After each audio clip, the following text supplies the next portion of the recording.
All right. Listen, most real estate investors aren't stuck because they need more leads. They're stuck because they don't have a sales process.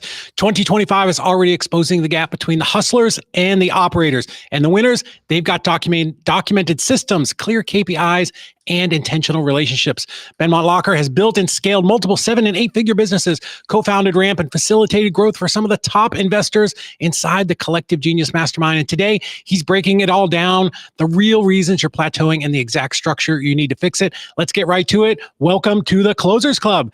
Benmont, I appreciate you coming on. Let's jump right in. So, a lot of investors out there, they're chasing all these marketing tricks. It's something new every single day, when the real issue, honestly, is their sales structure. What's the first domino that most people are missing when it comes to just building a real sales process? Yeah, it's a great question. And thanks for having me, David. Always a pleasure to spend time and see it's a screen sometimes, it's a passing at a mastermind others. And here we are today. So here we are. Always a pleasure, my man. Thank you. To answer your question, sales to me is understanding what sales is. So when like you ask what's missing, it is the belief system of what sales is and what that looks like inside your organization, which is empathy, understanding, being a human, and then solving a problem. That is sales to me. We get very hung up on scripts and talk tracks and CRM boxes to check. And naturally, I'm a self-proclaimed nerd in this industry. And I'm so tired of like the over objectivity. And we forget that we're human beings and dealing with people's most emotional asset and highest value asset there is. Cannot agree more. I say that to people all the time. Like, these are real people with real problems that are really losing sleep at night. We can't treat them like just a commodity. And I love that. I've always hated scripts. I just feel like it makes you sound just so absolutely robotic. Yeah, it's really challenging, and we focus on crazy things. A good example of that is we were doing a training yesterday. Brought the whole sales team into a room, and they were underwhelmed. We took an hour where we made them stand up where there was good energy, show them what posture, opening up your diaphragm can do, and bringing energy can do by understanding what the call is. They thought they were going to get like the say this when they say this version. Right. And we worked for 1 hour on their greeting on the call. And why that's so important is how that starts anything is right. Like the total impact of what that call is going to look like. And many people don't have that belief system. We all need leads. What PPL provider, what mail, what fake check. But when the opportunity comes, do you know how to serve that person? Like, are you really doing a good job? All of us worry about the technical pieces, and sometimes we forget simply how to be an amazing human being. Use these little things here that I cover mine with headphones, listen, and then respond accordingly without a preempted response from a lead sheet or something else, from the sales script that you wrote. Yeah, I feel like so many times, wholesalers, whether it's new wholesalers or somebody on your team, they're just rushing so fast. They're just trying to get to the end, and they miss so many important things. And one thing I would always tell my team is like, pretend you are really going to buy this house. Like, I know that sounds crazy. So foreign, but like actually ask the questions that you think we need to know, because we want to set the seller up for success. We don't want to just say, oh, I'll give you whatever you want, and then we can't sell it, and then we just create this whole cavalcade of problems that just domino and ruin everybody's day. Yeah, it's crazy. It's we make it hard for ourselves, I think, and I think that's one of the things in the industry. Then with that, you talk about KPIs. We say dials, talk time, all of these things, and you start working towards these goals. How about what if our goal was to connect with as many human beings as we can today, thoroughly understand what their situation is, equally as thorough, describe what your solutions are, and then enthusiastically say yes or no that we might be able to do business together. That is sales. Yeah, I love that. Absolutely. Again, they're real people. And our job as investors, we're we're here to make things better. We do have a special set of talents, right? Just like Yeah. what was that, Liam Neeson? But like we have the ability to fix all of these problems. So, yeah, let's go into it with that in mind, and how can we add some value here? For sure. That's awesome. Awesome. Um, Oh, go yeah, ahead. no, kick it off. I mean, I think that is the value, is that perception shift. And if anything today, right, is Yeah. shifting that belief system to, like, it's not the tactical question. It's not the Right. note. It's not the thing. It's I would encourage everybody to take a different path, which will impact what you measure, how you behave, what your expectations are. And I think it's a large perception shift that people are missing. You mentioned AI and technology. People get so distracted and consumed. There's so much information out there that we're finding people are naturally coming back to this Right. conversation. Neither one of us are typing, right? Like, Right. I'm not trying to pull comps on you right now and figure things out. And it's like, we'll Yeah. learn a lot more about each other.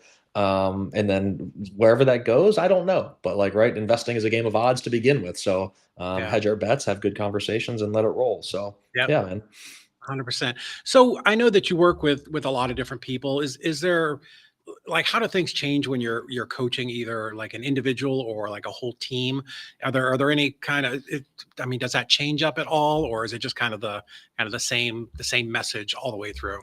Yeah, so I think there's a two-part answer there. One is sales. What's amazing about it is it's this empathetic, non-scripted game we just said. However, a sales process is Hmm. about the only constant you can have in your business. So Okay. if your variables are 11 marketing channels, Got two it. different direct mail pieces, every Hmm. seller is unique, every inside sales person or lead manager is unique, every acquisition agent is unique. So everything's a variable. If you Hmm. don't have a constant of how you naturally control things, Hmm. that kind of is like chaos, right? Like, your business will start to look like a mosh pit. And Yeah. whether it's a team of one and you're getting into real estate investing, or you've gotten out of the sales seat and now you can't sleep at night because you're like, I wonder if we should have converted that lead. We should have Yeah. done this. We should have done that. That's where the process piece of sales is really Got it. helpful, because then we know that everybody's doing things the same way. We're all talking the same language. We enthusiastically can say, yeah, we paid $300 for that lead, but Hmm. we're not for them. They are not for us. And I'm going to move on, and we don't feel bad about it. There's no woulda, shoulda, couldas when it comes to that. And then whatever more is, whether you want to copy, paste, and repeat to get bigger or get better or more efficient, you can Hmm. do whatever you want from that point forward. Nice. So I think there's an important distinction there to be made. We don't want a script or we're sounding robotic, but there has to be a process. And when we ran our wholesale company, we called it like a call flow, right? Like, I kind of Sure. want to get from here to here, and these are the things Yeah. I want to hit along the way. And sometimes it's going to be a little detour, but I want to get back, onto the road to kind of move this thing forward. But then, so talk more about that, and then the actual, the sales process, because I don't want people to hear this and go, "Oh, I shouldn't be following a script," and then like, I'm just gonna wing it all the time. Like, that's gonna be my plan. Yeah, and I think as you progress, the evolution of sales is, it's like that crawl, walk, run kind of Mhm. thing. So what Yeah. you described is eventually we want to get to a place where we just understand the sales process, which for us is like we set ground rules. Mhm. We build trust, then we qualify or disqualify, then we Yeah. discuss solutions, and then we close. So we have 5 steps in our sales process. A very Okay. seasoned salesperson understands them, and they don't need those guidelines. It's kind of like driving down the highway. It's like, that's just the guardrail so you don't drive off a cliff. Right. Right, in your earlier journey until you get there, a talk track, a framework, those things are great because they help control the skill set as you go. Mhm. Um, such as talking 30% of the time, listening 70% of the time. Right. It almost is like a calculated, conscious effort to do those things. Mhm. We want to talk to the person for 3 minutes before we ask a question about the house. That's Yeah. really, really, really hard to do. And that's Mhm. where those talk tracks and frameworks can help control that. But what that is reverse engineered. We've done over 4,000 transactions, and we say, hey, successful ones, this is what that looks like. Here's how Yeah. we got there. So we kind of started at the end, came back to the beginning. And then Uh-huh. if you follow that flow or framework, the odds are in your favor that you'll have a better conversation and more likely, to convert. Love that. So when you talk about KPIs for people that are listening and just want to pull something really tactical out of this, what are those like really specific KPIs that somebody should be tracking? I think there's 6 core KPIs to an entire business that reflect or represent everything that happens, which is gross leads, a reflection of marketing. Yeah. If we don't have gross leads, we have zero chances, which means revenue is it's not going to exist. Qualified leads is, are we marketing to the right people? Are we answering the phone? Are we doing the things? So these are people we could do business with. Then we set appointments, whether you're in person, phone, virtual, one call close, two call close, or some semblance of like a commitment and evolution to an appointment set. That's a reflection of inside sales skills. How good are we doing at converting an opportunity? Fourth, being appointments attended. That is a reflection also of sales skills. Like, did we convince people, hit KPIs, and they said they wanted Zestimate, and we said, okay, we'll be out tomorrow? Or right, did people ghost us because we got a soft commitment? So that's a reflection of, again, the inside sales skills. Then contracts after we attend those appointments is how great did we do at those, and then the revenue generated from them. So we always look at those 6 core metrics, and in between each of those, there's either a percentage, which indicates like the fall off or the handoff, and then there's a quantitative value. Did we have enough of them or did we not? And generally, we can diagnose about any size organization from looking at those 6 metrics. And you don't need 1,000 to do it. You don't need crazy scorecards and spreadsheets to get there. Nice. Guys, I'm going to jump in. If you're watching this, we're going to throw a little link up here. We're going to talk about that at the end, but I just wanted to give you a little something to grab onto right now. So I definitely want to talk about KPIs because I love all the things you're saying. So people told me, like when I was first starting out, you need these KPIs. And I'm like, oh my God, I don't have time for that. I'm just so busy, right? I'm going out and I'm doing all of the other things and people ignore it. But once you get those KPIs, now we can actually diagnose the business, right? Now I can look in and say, oh, okay, this is where my business is failing. I don't need to throw everything out and start all over again. This is just the one part where my numbers are bad. So maybe that's a conversion problem, or, there's something, when I look at my whole process, right? Having those KPIs tells me where the breakdown is. Yeah, exactly. And you want to work on the one that's the easiest to fix and has the biggest impact. I don't know. You've been doing this a long time. I'm accumulating years, and I don't think there's ever a point where you go hands off and it just runs itself. No, because we're always changing things in our business. And the market changes, marketing changes, so you're never going to get to a place where there's nothing to do. So stop trying to race to that point. Just get used to constant improvement and focusing on the things that have the biggest impact. You want to treat it almost like it's boring, right? Like, do the least, yield the most from it, and then just constantly nurture that machine. Well, and I love that. I've had some mentors who have told me that, like, getting rich is boring. It's just doing the same thing over and over and over again. And the more you do it, just the better you get at it. And, a new person might look at you or me on the phone and be like, oh my God, you're making it look so easy. But yeah, because we've done it 2, 3, 4,000 times, that it's just, you do need to get those repetitions in there. But I do think tracking those KPIs, they do get you there a little bit quicker. So, 1,000,000%. Yeah. I mean, that's the story of that's the pulse. Like, the first thing you do when you go get checked out is they take your vitals and they look at your KPIs. If you want to get in shape, first things a coach will tell you is track calories and burn at a deficit. It's a very algorithmic game. Like, the math tells the story, the emotion is what inspires us to want to wake up and do it every day. But finding a balance there is absolutely pivotal. Yeah. So for, again, for people who are listening and they're like, oh, I think all that's great, but I just really need to hire this rock star closer. I need to go find the best closer, and that's going to solve all my problems. What's the danger in that thinking? It will help short term solve some problems, and you will make some money that eventually will get boring, as you mentioned. However, if somebody's not a great cultural fit, your business actually becomes more vulnerable to that de facto person of them. So now you kind of lose control of your business. They become the lifeline of your revenue. When they leave, when they realize they're doing the lion's share of the revenue, like, what is the negative impact of that downstream? Who wants to work with those type of people if they're not? Now, if you could go find a rock star person that's a phenomenal culture fit, wants to help process what works best and has great longevity, you found a unicorn, which we all seek for. And that's out there. But yeah, man, the dangers of that are becoming very vulnerable to a person and their unique abilities, not a sales process. Yeah. So when you're working with people, do you think having a good sales process is more important, or trying to find that unicorn? Like, which one is going to help you, or help your client or the wholesaler? What's going to help them succeed more in the long run and build a good foundation?